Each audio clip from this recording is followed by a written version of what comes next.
Hello, guys. Welcome to this new edition of Mind Podcast. Yes, we're on a break, and now that the elections are here, political news are here, Mind Makers is back. We'll be now doing non-stop podcasts till the end of the elections, and then even more. We are based in US, as you know, and there's going to be stuff happening in America. The American elections are upon us. There's British elections, there's Indian elections, and some sort of an election also is happening in Pakistan as we speak. But the results are up to everyone is claiming victory. People who have lost are claiming victory. People who are in jail are claiming victory. So no one knows what is happening in Pakistan. So uh, that's the crazy mess that we live across. And to dissect it all and the latest in Indian politics, and then to talk about the Mind book for 2024 is the editor of Mind Makers, Harita Ramaharitha Pusarla. So this is going to be an all Mind team podcast. Hi Harita, welcome to Mind Podcasts. Hi Adit, it's great connecting with you.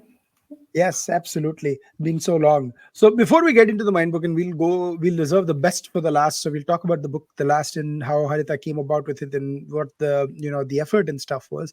What is the madness going on in India? So does it feel like we are in a general election year? Does it feel like we are less than 2 months away from general election, or 2 3 months away from general election, or does it just feel like it's just regular? No, frankly, what happened is I don't know for reasons known or unknown. The people in the opposition parties are really clamoring for some kind of relevance and some Hmm. kind of they're just looking for something that which can hog headlines and then like they can make news or let people know that oh here we are still here and then look at us Hmm. even. So that's the kind of advice because looking at the kind of statements which Rahul Gandhi has made just 2 years 2 days That's right. ago. Hmm. It's like absolute madness and lunacy. Okay, before that, wherever he is going, it's ending up in a disaster. Alliances are deserting him. Parties are saying, and it's nothing sort of a shame. Maybe it's not the right word to use, but then when one of the alliance partners even questioning Congress, like whether you can even get 40 seats on your own, given that you are going to contest 300 seats. So that's the state of affairs. And then Hmm. see, it's going to be a one-sided affair, as most of the people are saying. But then so many things can happen in India. After all, politics is Yeah. the real fanfare thing in India. Absolutely. So I actually I had a piece that I wrote about it this week on Mind Makers, that I don't. I mean, this has been the most I've been covering elections, talking about elections for the last, I don't know, 25 years, probably, at least 20 years, very closely. 2004 probably was the one I followed. 99, I was, relatively younger. So I was just following the overall results and stuff. But 2004, I followed to the T. And I mean, I still remember, the big BJP shock. And then, Pranay Roy Mhm. coming and announcing the election at 12 o'clock, saying Atal Bihari Vajpayee will not be the next prime minister of India. I've told this story many times. But the reason I'm saying is, none of those elections, 2004 you could not predict that the Congress was coming back. 2009, it was 6 months after 2611, so no one knew that Mr. Advani will be, and Congress had lost a bunch of assembly elections in 2008. So but I firmly believe that, the BJP, probably that's when you had, BJP is only the only people that voted for BJP was the core vote, which Yes, was the 16 exactly. 17%, the Exactly. 116 seats that stayed. And then obviously in 2014, no one could predict the 282 or the 303 jump. So there was some sort of a, excitement in the air, thin sort of discussions in the air. Right now, there's just no discussions. There's no excitement. Rahul Gandhi keeps doing these yatras that no one talks about. There's a parliament session going on. The Congress in Parliament wants to talk about the economy and stuff. Rahul Gandhi wants to talk about OBC quota, कि कितना बढ़ाएंगे, the caste of the prime minister. And so I think Mr. Modi is a very lucky man this election, that he's had opposite. I mean, obviously it's to his hard work, that he's kept his popularity, but the Congress has completely lost their heads.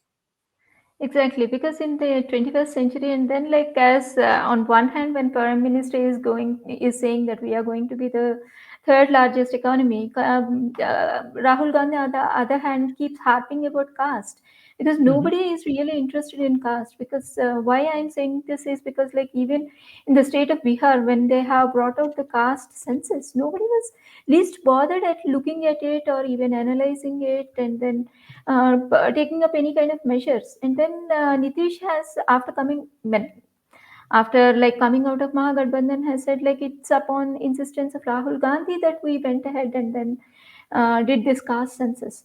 And then like this again comes back to the same thing, like with political analysts always saying that like Congress was in power for 10 years, and then Hmm. it did a caste it did a caste survey. But then what was the reason that it hasn't released those the survey results? Because if it is so interested, or like it's so caring about backward caste and all those people, what happened to all that stuff at that point of time? That's right. So it all comes down to one thing, like people are apparently seeing through the agenda of the opposition parties, especially Congress party, which is Hmm. day by day it is becoming more divisive. Hmm. Okay, so the viciousness, which was earlier like carried out under the mask of being stupidity, that is like coming out. Like those, the kind of poison he is like spilling through his like what do you say, like foolish statements, is now everybody is going to see through it, or everybody is understanding what it is. Like Yeah. otherwise, there is no reason. Uh, No, no, Sorry. sorry. Go ahead. Go ahead. No, no, no. Go ahead. Uh-huh. There's no reason why they have to start talking about the 15th Economic Commission, and then like these antics of Kerala Chief Minister Pinarayi Vijayan, and then Sidramaya. Sidramaya, it is like everybody knows, like with his 5 guarantees, the state is Hmm. going to go bankrupt. Okay, Yes. and so all these things everybody knows. And even Kerala, like it has been like just making snide remarks at the center, saying that it's not allocating funds properly. But on the other hand, in the Supreme Court itself, government has said like there's no fiscal discipline in Kerala, and then Yeah. it is There's like none. what they are making to the economy. Okay, so these are few things. And then like when you see that the next state, Telangana, it has promised 6 guarantees. Okay, Hmm. so one more than Karnataka. Hmm. So they are going to follow the same path now, like to keep people like to keep up their trust. Telangana is Hmm. surely going to follow the Siddaramaia's footsteps. I mean, Revant Reddy is going to follow this his footsteps. So it's That's now true. very clear, like people can understand and read through all these things. Mm. So then let me ask you something. What is the solution moving forward, right? So and I mean, I'm saying Mr. Mr. Modi will come back, but we've also seen increasingly that people have voted differently in state elections and national elections, right? You Mhm, saw Karnataka, the Congress party came back, but mhm. uh, more right now it seems like the BJP is going to sweep the state. So what do you think? What do you think? Like, are people making that distinction at a far larger scale than we are thinking, or was this just a one-off phenomenon? See, one thing has changed after 2014, and this is Hmm. purely my assessment. Like Hmm. people have become not wise, but then they are prudent in their choices. They are very Hmm. prudent with their choices, Hmm. because they are like, even in states, they are Hmm. not taking PM Modi's word for for granted. Okay, they Okay. are voting to BJP candidates only and only if they have delivered Correct. in the assembly elections. So it Hmm. is nowhere to say that like when PM Modi goes and then does like 10 to 15 election rallies there, it's going to turn the tide around. No, it's not going Hmm. to happen, Hmm. because people know that like after 2014, what they have seen is like politicians, if they are interested, they can deliver. Okay, Hmm. so that is the real change that has happened after 2014. because Mm. there are certain tangible tangible changes, and if I can say, tangible incentives that people have received after Mm. Modi has come to power, be it DBT, and then we might simply dismiss he has been just telling the same things over and again. But the thing Mm. is, delivery matters, and then It people does. have Absolutely. gotten used to it, because especially some sections which were neglected in the previous regimes, they Hmm. have benefited.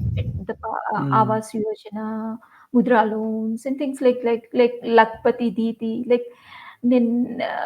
There has been one video was going around in social media where PM Modi went to a tribal village, sat with them, and then talked with those women workers, Asha workers, and all that. Like all these things, maybe there is a PR element to it, but Hmm. then nobody can take away what was No, but really very I good. don't understand also, if someone promotes the stuff that they have done, why is it wrong? I mean, this is also a very bad Indian tradition that we have, that we must not talk about the good things that we did. Yeah, if you are not going to talk, who the heck is going to talk about? Your neighbor is not going to come and talk about the good things you did, right?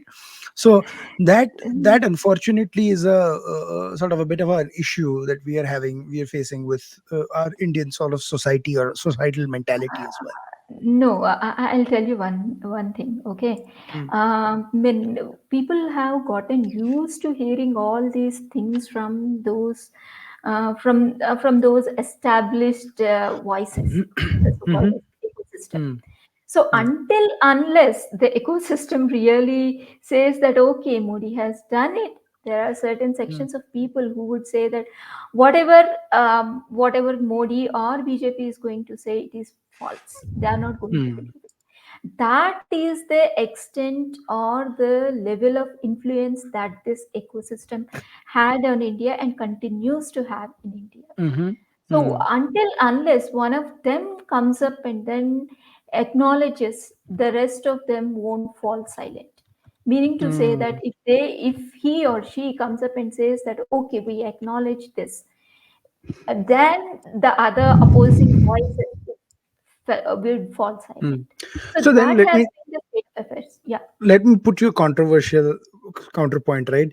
Then is Mr. Modi then erring with when he's talking to people like Chandrababu Naidu, and now there are rumors about Kamal Nath, which I'm not going to entertain, because I don't think BJP would ever do business with Kamal Nath. I think that would be Kamal Nath hedging his bets also. But what do you think? Because you're from you're very familiar about with the politics of Andhra Pradesh. Um, isn't it a law of diminishing returns? I think BJP was burned once in 1998, where they went from 20% vote share to almost nothing after Mhm. 2004 in Andhra, thanks to that bad alliance with Chandrababu Naidu. Exactly, exactly. So, what you said is absolutely true. BJP is going to burn its fingers. Because, Mm. see, there is a typical voting pattern which is Mhm. inherent to Andhra Pradesh. Okay. Mm. So, they vote along the caste lines, be Mm. what, irrespective of the issue. Mm. Okay, that is deeply ingrained in that society, which is men, which is reflected everywhere, like be in whichever nook and corner of the world they would go. Mm. I'm really sorry to say that, and then I'm ashamed to say this, but Mm. this has been the thing. Okay, so Mm. the caste is the dominant factor, and Mm. then CBN rides on this caste factor, on this caste whip. Mm. Okay, so until unless BJP cultivates its own vote bank, no Mm. amount of allying with CBN or even Jan Sena is going to have any kind of positive impact on it. But Mm. in fact, what it should do is it should stay away from all these alliances. It shouldn't shy away saying that even I would just work from the scratch, not rely on these people, and then start building my vote bank on my own. Until unless BJP takes that extreme stand, it is not going to establish itself in Andhra Pradesh. It If you ask barely me, has. Yeah, If you ask me, Harita, I think uh, I just think it's a bad idea. It's a law of diminishing returns, because unfortunately, I think they are just it's useless, absolutely yeah, useless. Why? exactly. That's Why what would you I'm do it? saying. BJP shouldn't entertain these people. That's the Hmm. first thing. Because the kind of a treatment that CBN has given to PM Modi when he has come to Andhra Pradesh, especially to Vishakhapatnam, I remember it. Hmm. He has welcomed him with wearing black clothes. Okay, Hmm. it was like he said like we are against BJP, which has promised a special status and all that. But Hmm. evidently, when you go to hard numbers, the Hmm. opposite is true, because Hmm. BJP hasn't really denied what it has promised to Hmm. the state. So, but Hmm. once again, it comes back to the same thing, because like CBN was banking on having extra funds, and then like I don't know where they have sunk those that money into, but then Hmm. the state is where it has been at the time of partition. Hmm. Okay. So it is bad state of affairs in Andhra Pradesh as such. So Hmm. many. So then, which is very, this is just sad actually if you think about it, but what can we do? It is what it is. Unfortunately, you have to deal with the best hands you have. So let's Yeah, let's but go to one positive side, I mean, just want ah to say only please, one yeah, thing, yeah, yeah. like Andhra Pradesh is perhaps the only state where like both Jagan Reddy, YSRCP, Mhm. and CBN wants to join with join hands with Narendra Modi. Okay, Oh, because as okay. of now, like YSRCP hasn't ever voted against or like hasn't opposed any of the BJP's legislations till now, and it has Mhm. always voted in favor of BJP. So it is a tough call for BJP as how it is going to manage these two things, given like Jagan has so many outstanding ED inquiries pending against him. Hmm. And so then you think that that is going to be interesting, okay? And Jagan Mohan Reddy is also very interesting thing. I don't think he has burned his bridges with the Congress, so I don't think that's going to. But I want to talk about one person that you've written about in your piece, the son of Andhra Pradesh. One of India's finest prime ministers, unfortunately never got his due post, but he got a Bharat Ratna today. Is Mr. PV Narasimha Rao. uh, he very interesting character, always divides. There is always two Narasimha Raos, one before 1990 and the other post 1990. There's the Narasimha Rao that was the home minister during the Congress era, that Mhm. has questions and policies that not only us, many people within the BJP have uh, rebutted. But there is the Narasimha Rao that opened up the Indian economy, that did a lot of good in terms of defense spending, in terms of nuclear power. And there's a Narasimha Rao who worked very closely with Mr. Vajpayee, Mr. Advani. He was not an adversarial opposition, nor where he worked with the opposition and the opposition worked with him. So it was and then in his later years, unfortunately abandoned by his own party. Sadly, it took an opposition party in power to give him. Otherwise, this could have happened between 2004 and 2014. So having said that, given those perspectives, how would you view Mr. Narasimha Rao? See, Narasimha Rao, as you said, like he is like he has two images. He was rightly called as half lion. Okay, Yeah. when the title of the book itself goes like this half lion. Thing is like he could adjust himself to any kind of situation, and he could come out unscathed from that. Mm, So there are several examples to that, but the most important thing is the way he remained silent during Babri Masjid demolition. That was the one aspect which has like ticked off Congress, and then that has further made him an alien within the party. So that mm, is one of the things which BJP like really appreciates in PV Narasimha Rao, other than like as you have said, like he never he closely worked with Vajpayee and then sought his support, and that's how like the minority government of PV Narasimha Rao was able to pass those economic reforms despite like mm, opposition from the communist parties.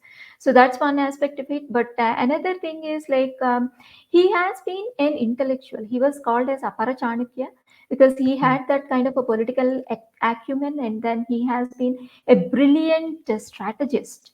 Okay, mm, other than that, like he has been a multifaceted person, polylingual, and then he was adept with 14 languages, and he was a literary man. He translated Vishwanatha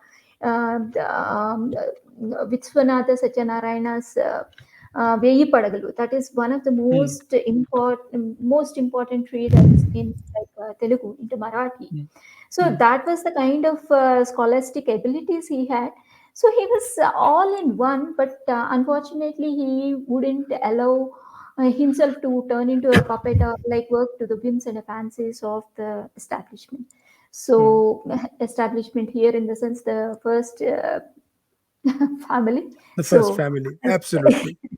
so that's how like he felt when he burned bridges with her, and then Mhm, everybody knows what has loomed off on him upon him after that. He was in his even his mortal remains weren't allowed an entry into even his mortal remains weren't allowed entry into the Congress party office. That was the mhm, kind of affairs and state of affairs. He was one of the only prime ministers, I suppose, who doesn't have a specific cremation point in Delhi, unlike other prime ministers. So mhm, he was asked to his dead body. His family was asked to carry the body back to Hyderabad and perform mm. the last rites. So Ah, that was the kind of affairs. And then this is one of the horrible. episodes which shows like how Congress party treats people who doesn't really know to them. So Hmm. that is the Absolutely. so this is richly deserved honor and recognition, but as Hmm. always, the timing is something which people really suspect. I think it should have been timed properly because, Absolutely. like now, whatever be your intentions with the elections around, people can only think of elections and elections only, nothing else. Yeah, Okay. there is so much more than that, and so absolutely a true intellectual, very interesting. And then we'll have a much deeper discussion about the Bharat Ratnas in the years to come. But before we days to come, because there were five people who got it, and Mr. L.K. Advani too, very high, richly deserved. The creator of a first opposition, a formidable opposition front that has been here to stay. You have to understand, and people are like. Oh, so what? BJP gets 303. Under Mr. Advani in 89 and 91, we got eight. BJP got 89 and 116. No, that's not. That's only half the story. The fact is, there were two opposition fronts in 1977 post-emergency, and the Janasangh in the 60s, and they were completely reduced. The Janata Party served a setback. The Bharatiya Lok Dal, Mr. Charan Singh was another recipient of the Bharat Ratna, and Karpuri Thakur, who was the third of the third front from the Janata Party in Bihar. At that time, he was the chief minister of Bihar, right, during the JP movement and post that in that phase. Um, so given those contradictions, BJP was reduced to two seats in 1984 after Mrs. Gandhi's death. From Consistent. there, they went to 89, 116th. He was the architect. Him, along with Mr. Pramod Mahajan, Narendra Modi, the VHP, did the whole Ram Janmabhoomi Yatra. Now you have the Ram Mandir here. And incredible contribution. Unfortunately, could never become the prime minister of India, a post that he not only probably deserved, he also wanted. But then there were the Indian politics was different, so he took a back seat, nominated Mr. Vajpayee as the NDA phase, and the rest is history. But Yes. he got it. He got the Bharat Ratna. But my point is that maybe we should. I know that there's always debates, and I think awards should be debated because we are a democracy. We are not like what's happening next door, where anything that people say is on above board. But I think we should also give more Bharat Ratnas. There cannot be just 50 Bharat Ratnas, 53 overall. Three have been given to people who aren't from India, aren't born in India. 50. are you telling me in a in a country of 1.4 billion where there's only 50 people since independence that we've found, and a few of them are pretty obvious choices, Lata Mangeshkar, Sachin Tendulkar, which you who could, give with a blind eye and stuff. So Sardar Patel. So I think we should, maybe we need to loosen up a little bit. Maybe, this award, there are people who have contributed to people in many ways, and it couldn't be just what MS Swaminathan was given for his great contribution in Green Revolution. Now, unfortunately, it came 6 months after his death. I would have loved if he had gotten it Yes, when he was alive. yes, yes, So, that's true. so things like that. So maybe we need to think about and giving more people that are. What do you think? Yeah, that's true. But then, like, I'm at least happy that, like, now people are thinking beyond those certain pockets, okay, and beyond certain families, entitled families. Now they are recognizing that there are so many personalities who have contributed to India enormously through their services and their sacrifices. So this is the time. And then, as we have seen with the Padma Awards, which have become People's Padma, I really hope that. Mhm. Bharat Ratna has also really become something like that, where people who have made invaluable contributions to our civilization, to development of India, and taking it abroad and bringing it to limelight, all these people, all these personalities and icons be recognized and get their due uh, recognition and Hmm. honor.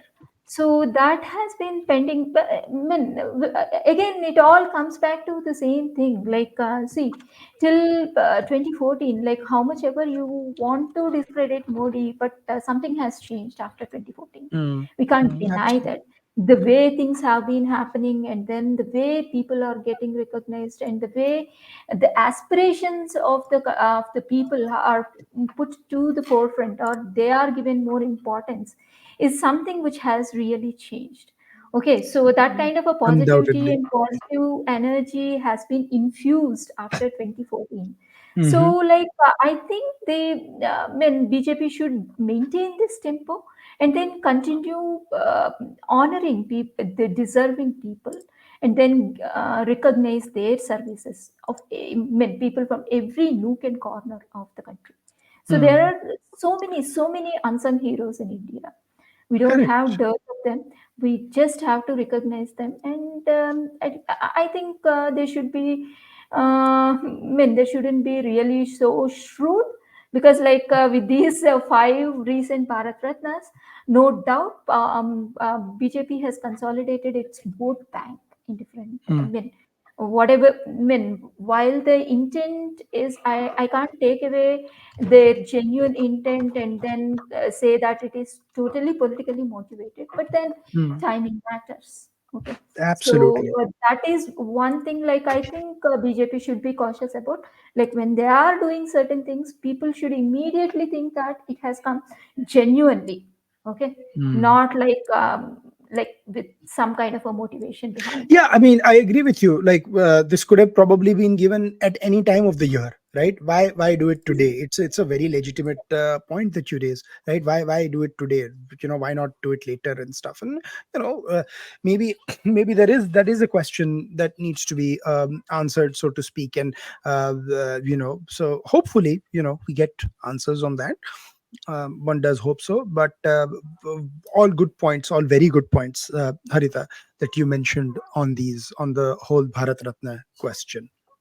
um Moving on, I think we unfortunately we are in in the very lack of time. So we I want to talk a little bit about the mind book. So let me show everyone what this beautiful work of art is, and I would please explain everyone what is the mind book is all about. This is an e-mind book, guys. Obviously, me being with mind makers, I get it in PDF, so don't jump up and down saying why can't we get it. You should get a physical copy rather than an e-copy. Ab COVID khatam ho gaya hai, please get a physical copy. But why don't you talk And about for it? all, yeah, and for all the people who are interested in getting the mind book, you can just get the mind book. It's a click away. So Mhm. you just log into our website, and then there it is. Like, you get all the details. Hmm. So about the mind book, it's like, this is the fifth edition of mind book, and Mhm. I just want to little go back to go into its history. Like, Mhm. what was the thought behind it? That's right. Because like when I was talking throughout, I have been emphasizing about the ecosystem and the narrative.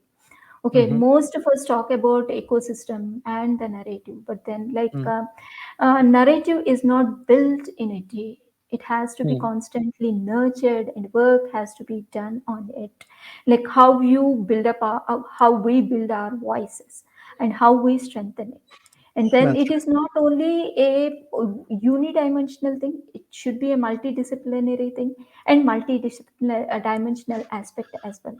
So keeping all these things in view, like the first one we have done despite the COVID in 2020, right. actually like the purpose was, as I told you, it is like presenting things with an indic lens, or the Mm-hmm. mind book can be any the reader's indic lens. Okay, Mm-hmm. it is an yearbook with indic perspective. We are this book and comprises of all the major events that has happened in that particular year. For example, the Mind Book 2024 would have all the important events and developments which have happened across the world and including India Mm-hmm.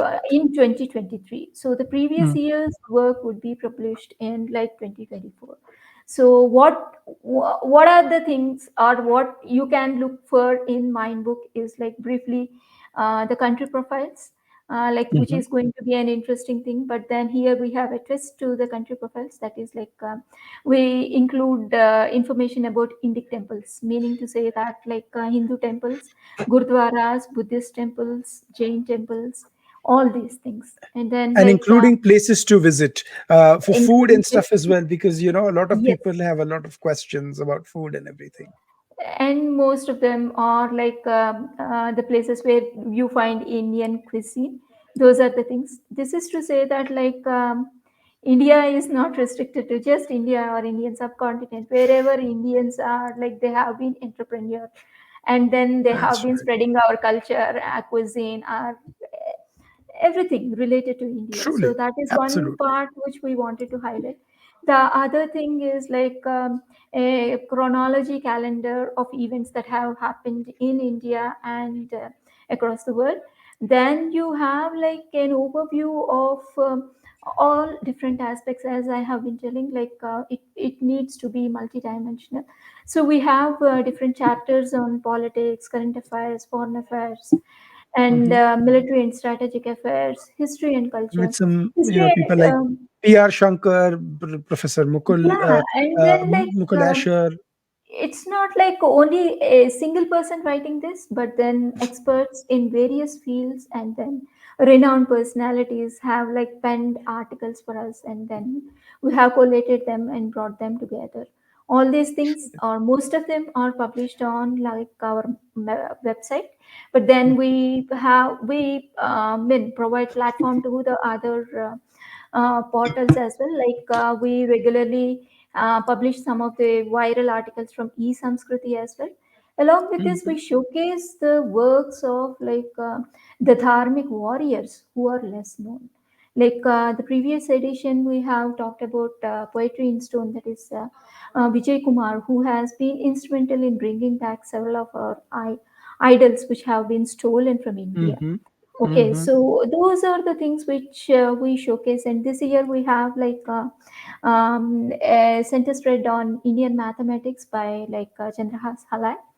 So, Mhm. and then we have like showcase the work of Bruhat, their objectives and all that. So it is That's like right. a kind of a collaborative thing which we are trying to build a kind of a small ecosystem.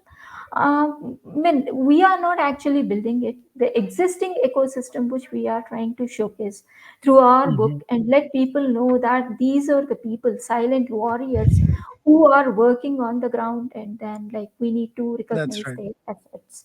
So Absolutely. this book is going to be really useful for people like who want to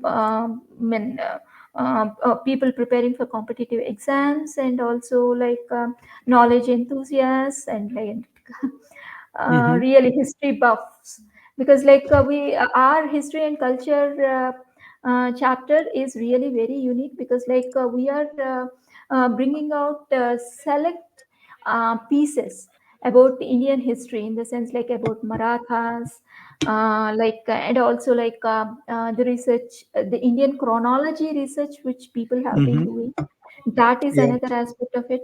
And then the liberation movements, for example, the Hyderabad liberation movement, that was that's the right. focal point in the previous year. And this Hmm. year it has been like about the Indian chronology and Marathas. So every year we are bringing forth certain aspects. And also in this year of history and culture, we are like Mm. bringing forth certain aspects from Hello? Hindu I think we're having a little bit of issue, I think, with. Hindus.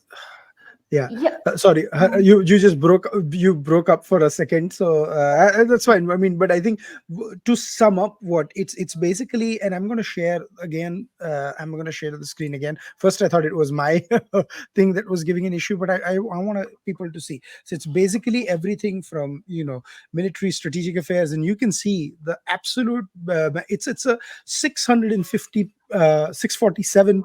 Um, Page document of love. As I say, it's a lot of blood, sweat, and tears have gone into this document.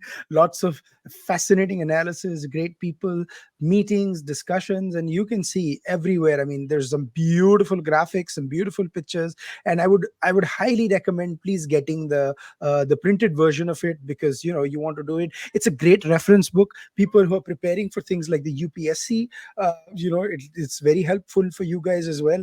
We don't do like advertisements like training classes and stuff. We just say it's great to broaden your perspective, get into it, and do it. So please consider buying the Mind book. A lot of our friends, a lot of people who've been associated with Mind Makers for so long have worked very hard on this. Yeah, that's true. It's like So, giving voices to so many people. It's not like written by only one person. You have, for example, we have 40 contributors that's who right. have their seminal pieces have been put together, and then we Hmm, have brought hmm. out this volume. So No, no. every edition is going to be really unique.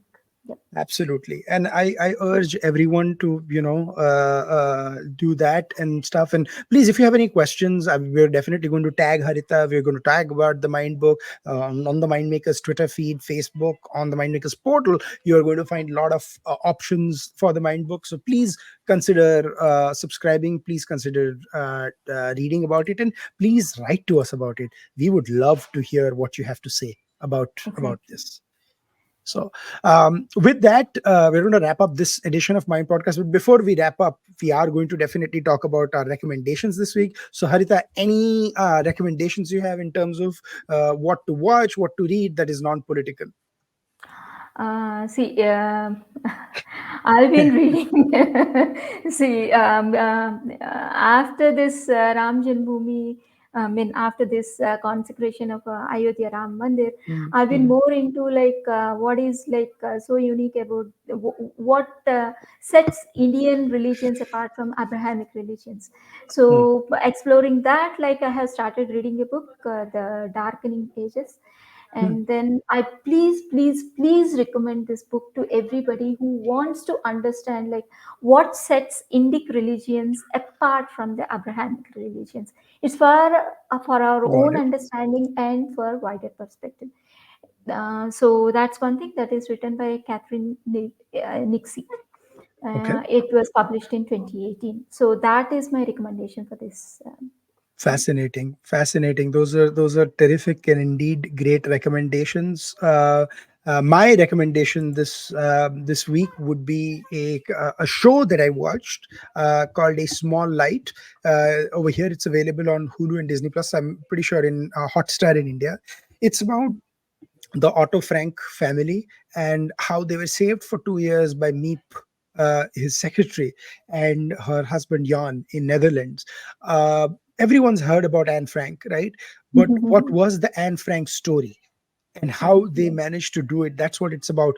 We all know unfortunately how it ends, because Otto was the only person to make it out alive out of that, and he published his daughter's diaries. But have to read you have to watch that show. Some of the lines are just mind-numbingly, like it just gives you goosebumps, because they are even relevant today. When I talk to my Kashmiri Pandit friends and some of the things that they had to do in the 1990 in Kashmir, it's they are as heartbreaking, right? And so how did we get here, right? And how do we make sure we are not making the same mistakes again? We have to watch that, we have to understand, we have to see how, how to survive, and how what the Jewish community did to survive and to come out of that, how the what the I don't want to reveal it, because it's just so gripping, but it's disturbing, it's harrowing, but it's also inspirational, because families sacrificed everything to make sure one person, two people, three people from their families survived to tell the story, because they're like, for them, this is it. And even now, when the state of Israel or the Jewish community comes under attack, you do feel like, why should you stand with them? What they have faced. They have faced everything in one lifetime, right? So my heart goes out to them. But do watch a small light, and the magnificent story of Meep. So, with that, I want to wrap up this week's podcast. And Thank thank you, you so Adit, much, so Haritha, for joining. And yeah. we'll be back, guys, next week. Please like, share, subscribe. And we'll probably be back even sooner. With Jay, I'm Jay and Mug, and I are thinking of doing a electoral analysis podcast. So, that'll be planned soon. But please, again, buy Mind Book, guys. And it'll be there in a thumbnail as well. So you'll be able to see. Till then, it's goodbye from Harita and I, and we'll see you guys shortly. Thank you. Thank you.